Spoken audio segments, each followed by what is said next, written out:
Welcome back to Defortification. I see you stuck around for the spoiler reviews. So if you haven't seen the movie, go away.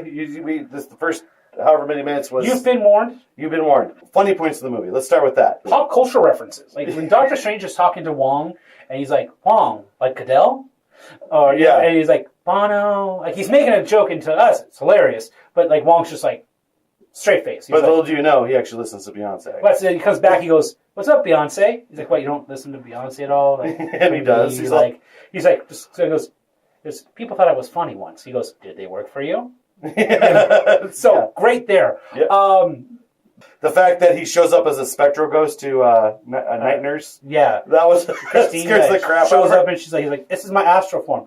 I gotta admit, for like all the shit was going around her while she's trying to save his mortal body's life, really handled it pretty well. Like, you could tell the shock was setting in, and she's like, I'm gonna flip out. Like, I'm pretty sure, like, at the end of the night, after he split, she just went home, opened, like, a bottle of wine, and drank that entire fucker. Yeah. She's just so like, the part that like, I didn't, like, take me out of the movie, but I thought it was hilarious was when he goes, like, oh, I opened this dimensional door in the broom closet. And she goes, sure, right? And I'm like, you don't believe him? He just showed up as a goddamn ghost. Like, at this point, you're in. When he first got introduced to magic, and he's just like, yeah, whatever. Ooh, mysticism. And all of a sudden she just touches his forehead. At that point, he's sold. He's on an acid trip from hell. He's just going through plane after plane. He's like, I was actually really surprised on how well they did Dormammu.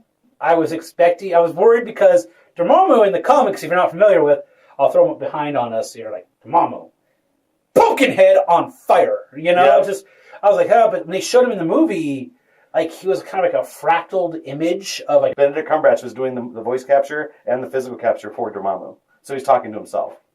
Oh, okay, so he's just fucking crazy. Yeah. When he started floating up in the dark dimension, I was going, okay, we're going Galactus Fantastic Four for a minute here. And then that scene happened, and I was like, okay, I'm in. Good. The whole movie I was waiting for, like, Barramundo to be very much like, I'm the guy behind everything. I'm pulling the strings.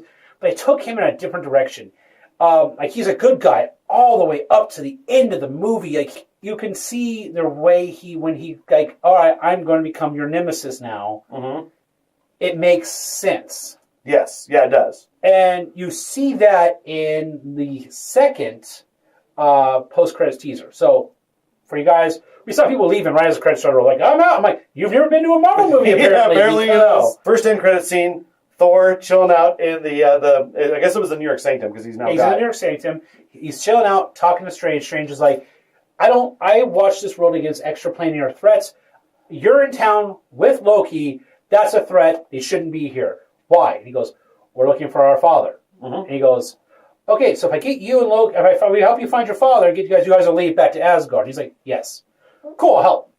And then the second one is showing Barramundo going evil. Yeah, basically going evil.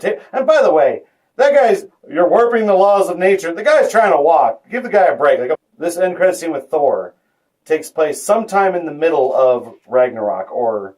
During or after Ragnarok. Right, because some people were saying that this took place during the timeline back of, like, Iron Man 2.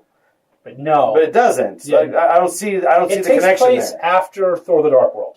At least. Yeah. At least, yeah. So it's going to be... I'm looking forward to see where that goes.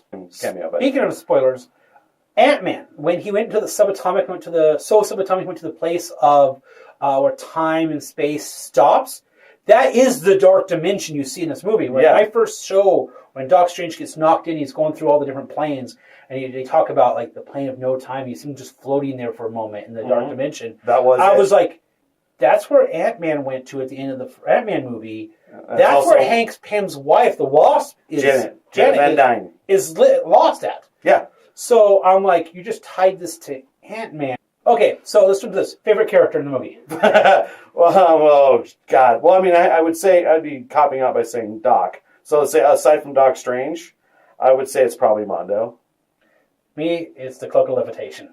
Okay, yeah. Best character, hands down. Second best fighter in the movie. Indeed, definitely. Oh, the cloak killed it. Like, Yeah. It's the magic carpet from Aladdin. The guy that had his head wrapped in the cloak and was getting it being against the wall, when they were filming that, was he just a guy smashing his head against the floor? Was that just what was happening and they CGI'd in the cloak afterwards? Or was there because he was, I mean, the sound effect was added later, but was there just a guy just like beating his face against the floor? Because that's hilarious to me. I don't know why. Probably. Is Doctor Strange going to be in Thor Ragnarok? I'm almost guarantee he's going to make at least a cameo. Or they'll maybe cut to that scene, them talking more. Now, Don't drive and text. Yeah, that's a good moral. Oh yeah, by the way, moral of this movie is if you all you need to do is if you want to accomplish something in life, give up your last dollar, fly to Nepal, and then learn the mystic arts, and you get a free house and a cape. A really sweet cape. Other than that, guys, that's the end of our spoiler review. Thanks for watching, and remember, guys, Roll for initiative. What he said. Roll for initiative. I'm playing the guitar backwards. Be like, we'll just read that. Like, roll for initiative for row, initiative for row. That's not backwards either.